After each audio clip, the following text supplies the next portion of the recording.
News 18 સમાચાર પર સરકારે મહોર લગાવી છે। ફરી એક વખત ન્યૂઝ 18 ખબર પર મહોર લાગી છે। સપ્તાહ પહેલા ન્યૂઝ 18 પ્રસારિત કરી હતી ખબર।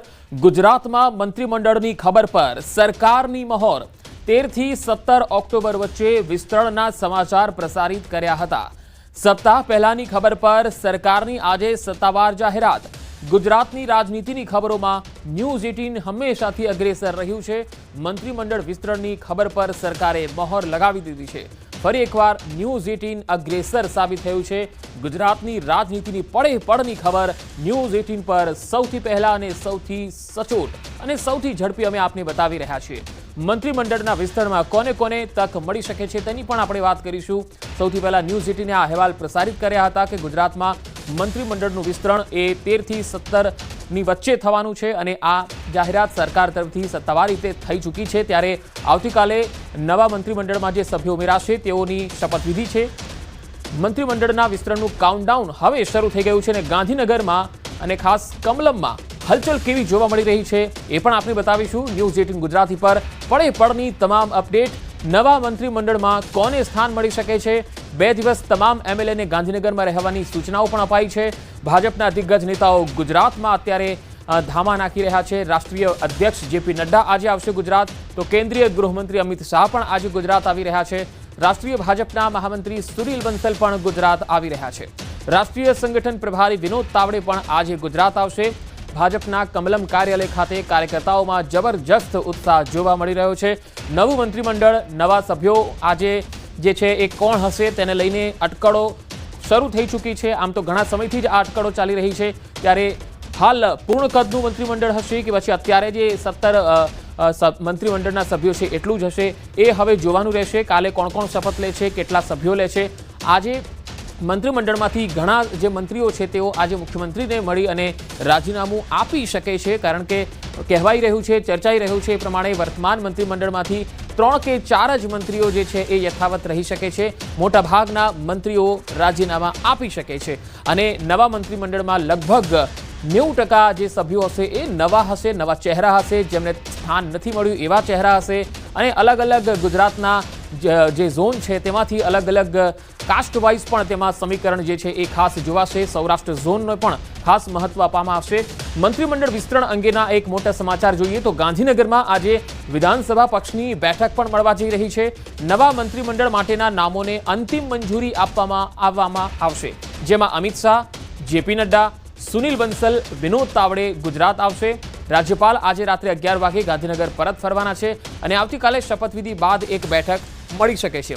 નવી કેબિનેટની પહેલી બેઠક બોલાવી શકે છે સીએમ અને આ બેઠકમાં પોર્ટફોલિયો વહેંચણી પર ચર્ચા થઈ શકે છે।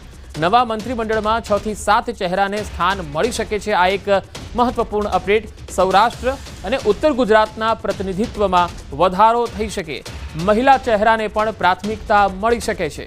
નવી કેબિનેટમાં 21 થી 23 સભ્યો હોઈ શકે છે। આમ પૂર્ણ કદનું જો મંત્રીમંડળ જોઈએ તો 26 થી 27 મંત્રી હોઈ શકે છે પૂર્ણ કદમાં, પરંતુ હાલ જે અપડેટ મળી રહી છે, જે ચર્ચાઓ છે અને જે માહિતી આવી રહી છે તે પ્રમાણે નવી કેબિનેટમાં 21 થી 23 સભ્યો હોઈ શકે છે અને એમાં પણ મહિલા ચહેરાને પ્રાથમિકતા મળી શકે છે। ઉત્તર ગુજરાત અને સૌરાષ્ટ્રના પ્રતિનિધિત્વમાં વધારો થશે, એટલે કે આ બંને જગ્યાએથી મંત્રી મંડળના સભ્યોમાં પ્રાથમિકતા જોવા મળી શકે છે। 2 કે 3 જેટલા સભ્યો સૌરાષ્ટ્રથી હોઈ શકે છે મંત્રીમંડળમાં, ઉત્તર ગુજરાતમાંથી પણ 2 કે 3 જેટલા સભ્યો હોઈ શકે છે અને આ રીતે નવા મંત્રીમંડળમાં 6 થી 7 ચહેરાને સ્થાન મળે એવી પૂરી સંભાવના જોવાઈ રહી છે। તો મંત્રીમંડળ વિસ્તરણ અંગેના એક મોટા સમાચાર। શપથવિધિ બાદ તુરંત ખાતાની ફાળવણી પણ થઈ જશે। સીએમની અધ્યક્ષતામાં નવા મંત્રીમંડળની બેઠક મળશે। આ બેઠકમાં નવા મંત્રીઓને ખાતા વિભાગોની ફાળવણી થશે। ધનતેરસના દિવસે જ નવા મંત્રીઓ ચાર્જ સંભાળી લેશે। શુભ દિવસે નવા મંત્રીઓ પદભાર સંભાળશે અને શપથવિધિ બાદ આવતીકાલે નવી કેબિનેટની બેઠક, કેટલાક મંત્રીઓના આજે રાજીનામા લઈ લેવામાં આવશે એવું સૂત્ર તરફથી માહિતી આવી રહી છે। વધુ માહિતી મેળવીએ, સંવાદદાતા ગીતા મહેતા મારી સાથે જોડાયા છે। ગીતા, આજે મોટાભાગે મંત્રીઓ જે છે એ રાજીનામા આપી દેશે અને આવતીકાલે નવા મંત્રીઓ છે શપથ બી લેશે અને ખાતાઓની ફાળવણી પણ થશે। આ અંગે હાલ મહત્વપૂર્ણ અપડેટ આપણી પાસે શું આવી રહી છે?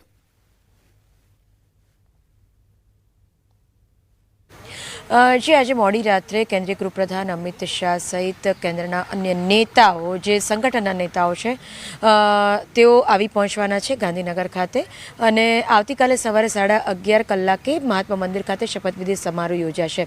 આજે સીએમ 10:15 કલાકે દિલ્હી જવા માફ કરજો મુંબઈ જવા રવાના થયા છે અને ત્યાં આગળ એનએસસીના એક કાર્યક્રમમાં ભાગ લઈને તેઓ બપોરે 3 વાગે ગાંધીનગર પરત ફરશે. અત્યાર સુધીમાં તમામ જે ધારાસભ્યો છે તે એમએલએ ક્વાર્ટર્સ અને સર્કિટ હાઉસ ખાતે ગાંધીનગર સર્કિટ હાઉસ ખાતે પહોંચવા લાગ્યા છે, કારણ કે 16 અને 17 બંને દિવસ તમામ ધારાસભ્યોને હાજર રહેવા જણાવાયું છે. સૂત્રોનું માનીએ તો આજે મોડી સાંજે સીએમ ભૂપેન્દ્રભાઈ પટેલના અધ્યક્ષસ્થાને એક ધારાસભ્યોની બેઠક મળવાની સંભાવના છે અને આ બેઠકમાં જે મંત્રીઓને પડતા મૂકવાના છે તેઓના રાજીનામા લેવાઈ શકે છે. એટલે કે તમામ ધારાસભ્યો સાથે એક બેઠક થાય ને ત્યારબાદ માત્ર મંત્રીઓને રોકવામાં આવે અને મંત્રીઓના રાજીનામા માંગી લેવાય અને આવતીકાલે જે મંત્રીઓ શપથ લેવાના છે ને તેને આજે રાત્રે 8 વાગ્યા આસપાસ 8 થી 10 દરમિયાન ટેલિફોનિક જાણ કરાવવાની સંભાવના છે અને તે તમામ મંત્રીઓએ આવતીકાલે મહાત્મા મંદિર ખાતે યોજાનાર શપથ સમારોહમાં શપથ લેવાના રહેશે. એવું મનાઈ રહ્યું છે કે શપથ સમારોહ બાદ તરત જ નવા મંત્રીમંડળની એટલે કે વિસ્તરિત થયેલા નવા મંત્રીમંડળની બેઠક કેબિનેટની બેઠક સીએમ ભૂપેન્દ્રભાઈ પટેલના અધ્યક્ષસ્થાને મળશે અને આ બેઠકમાં જ જે મંત્રીઓ છે તેને તેમના નવા પોર્ટફોલિયોની જાણ કરવામાં આવશે. જૂના જે મંત્રીઓ સચવાઈ રહેવાના છે તેમને પણ પોર્ટફોલિયો બદલાઈ શકે છે, નવા જે આવવાના છે તેમને પણ પોર્ટફોલિયોની ફાળવણી કરવામાં આવશે. એટલે આવતીકાલે તમામને પોર્ટફોલિયોની ફાળવણી પ્રથમ કેબિનેટમાં કરી દેવામાં આવશે, કારણ કે રાજ્યના નવા મંત્રીમંડળની વિસ્તરિત થયેલા નવા મંત્રીમંડળની કાલે પ્રથમ કેબિનેટની બેઠક યોજાઈ શકે છે, જેમાં પોર્ટફોલિયોની વહેંચણી કરવામાં આવશે. મનાઈ રહ્યું છે કે ધનતેરસના શુભ દિવસે આ તમામ મંત્રીઓ શપથ ગ્રહણ કર્યા બાદ ચાર્જ સંભાળશે, એટલે પોતપોતાની કેબિનમાં ચાર્જ સંભાળશે. જ્યાં સુધી તેઓના બંગલાની વાત છે, અંદાજિત 8 જેટલા નવા બંગલાઓની સાફ સફાઈ જે મંત્રીમંડળ નિવાસ છે ત્યાં થઈ ચૂકી છે. સચિવાલયમાં SS1 અને SS2 એટલે કે સ્વર્ણિમ સંકલ્પ 1 અને સ્વર્ણિમ સંકલ્પ 2માં પણ અંદાજિત 12 જેટલી કેબિનો ખાલી પડી હતી, તે તમામની પણ સાફ સફાઈ પૂર્ણ થઈ ચૂકી છે. એટલે માની લો કે મંત્રીમંડળનું કદ વિસ્તારે અને મંત્રીઓ વધે તો પણ તેની તૈયારીઓ પૂર્ણ થઈ ચૂકી છે અને માની લો કે 17નું અત્યાર સુધીમાં મંત્રીમંડળ હતું સીએમ સહિત અને માની લો કે 5 થી 7 જ વધારે છે તો 23 જેટલા મંત્રીઓ વધી શકે છે. તો એટલા બંગલા અને એટલી ઓફિસીસ એ તમામની સાફ સફાઈથી લઈને રિનોવેશનનું કામ પૂર્ણ થઈ ચૂક્યું છે. અહીંયા એમએલએ ક્વાર્ટરની જો વાત કરીએ પંકજ, હાલ એમએલએ ક્વાર્ટર ધારાસભ્યો પહોંચી રહ્યા છે ને કેટલાક ધારાસભ્યો કે જેઓ પોતાનું ઘર બંધ હોય ને ખોલવા નથી માગતા તેઓ સર્કિટ હાઉસ ખાતે પહોંચ્યા છે. તો કંઈ ખુશી કંઈ ગમનું વાતાવરણ જોવા મળી રહ્યું છે. જે મંત્રીઓ ચાલુ પદ પર છે તેઓને તેમનું પત્તું કટ થાય અથવા મંત્રીપદ ગુમાવવું પડે તેની ચિંતા છે, એટલે ખુશી નથી જોવા મળી રહી, કારણ કે અસમંજસની સ્થિતિ છે. જ્યારે અન્ય જે ધારાસભ્યો જેઓ મંત્રી નથી તેઓમાં ખુશીનું વાતાવરણ જોવા મળી રહ્યું છે, કારણ કે તમામને એક એવી આશા છે કે ક્યાંક ફોન અમને ન આવી જાય અને અત્યાર સુધી જે કરેલું લોબિંગ છે, જે કરેલા કામો છે એ ક્યારે ફળશે, ખુશખબર મળશે કે નહીં મળે, મંત્રીપદ મળશે કે નહીં મળે, એની એક આશા અપેક્ષા અને રોમાંચ જોવા મળી રહ્યો છે. એટલે કંઈ ખુશી કંઈ ગમ, મોટાભાગના ધારાસભ્યોમાં ખુશી અને જે ચાલુ વર્તમાન મંત્રીમંડળ છે તેમાં ક્યાંક ને ક્યાંક ગમનું નિરાશાનું વાતાવરણ જોવા મળી રહ્યું છે, કારણ કે તેમને ડર છે કે પત્તું કપાય તેમાં ક્યાંક તેઓનો નંબર પણ ન લાગી જાય. જી ગીતા, ધારાસભ્યોની આશા અપેક્ષાઓ વચ્ચે ક્યાંક એવી કોઈ પણ વાત સામે આવી શકે છે, આપણને જોવા મળી શકે છે કે સરપ્રાઇઝ નામ આવે, કારણ કે દર વખતે આપણે જોઈએ છીએ કે બીજેપી જ્યારે પણ ગુજરાતમાં, કારણ કે રાજકીય લેબોરેટરી કહેવાય છે ગુજરાત, તો એવું કોઈ નામ પણ આવી શકે જેની કોઈએ કલ્પના પણ ન કરી હોય.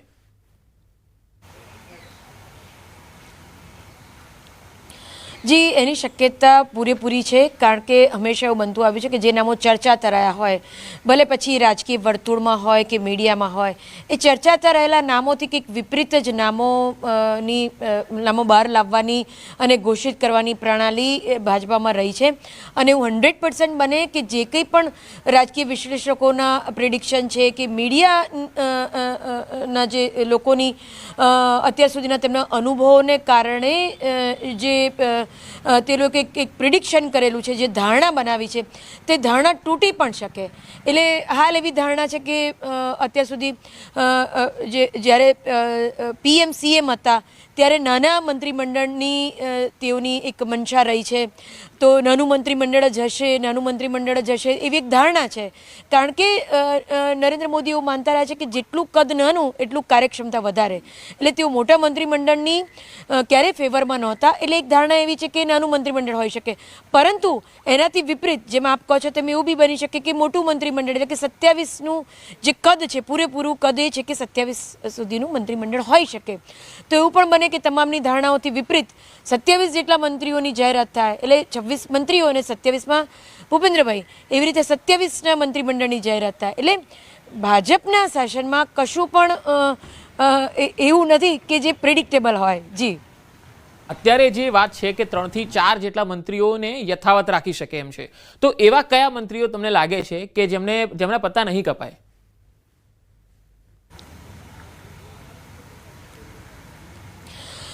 જેમના પત્તા નહીં કપાય તેવા મંત્રીઓમાં સૌથી પહેલું નામ ઋષિકેશભાઈનું છે.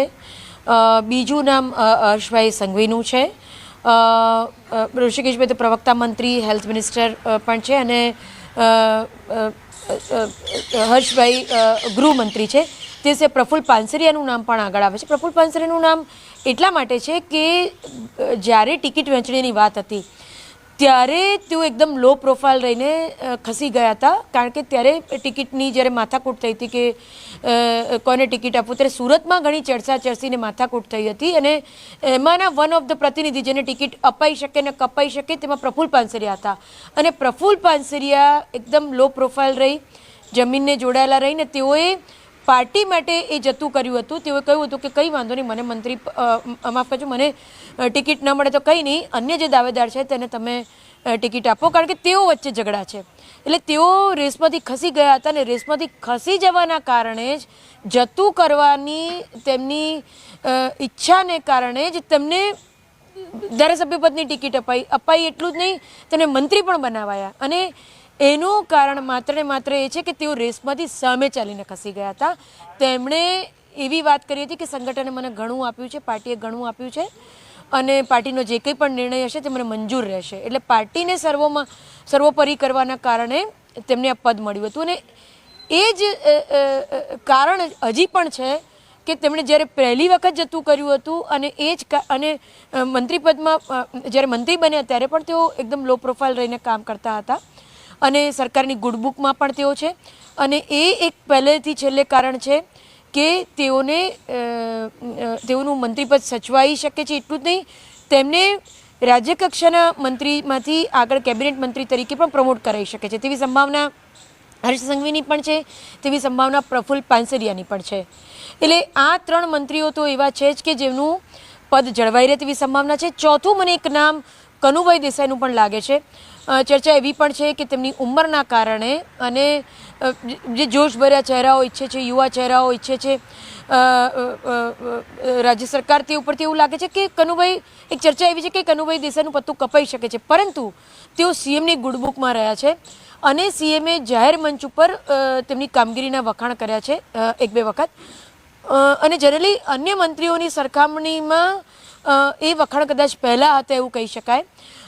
અને એ પણ ખૂબ જ લો પ્રોફાઇલ રહીને અને ચૂપચાપ પોતાનું કામ કરે જાય છે. એટલે એક સંભાવના એવી છે કે CMની ગુડબુકમાં હોવાના કારણે તેમનું મંત્રી પદ પણ કદાચ સચવાઈ જાય. કે હાલ આમ જુઓ તો નાણામંત્રીની એ CM પછીનું સેકન્ડ નંબરની પોઝિશન કહેવાય કે જે કોઈ પણ. જી ગીતા, હું અહીંયા આપને રોકવા માંગીશ. કમલમથી મારી સાથે ગૌતમ શ્રીમાળી પણ જોડાઈ ગયા છે. ગૌતમ, કમલમમાં અત્યારે કયા પ્રકારની ચહેલ પહેલ આપ જોઈ રહ્યા છો? કયા નેતાઓ કમલમ અત્યારે પહોંચી રહ્યા છે?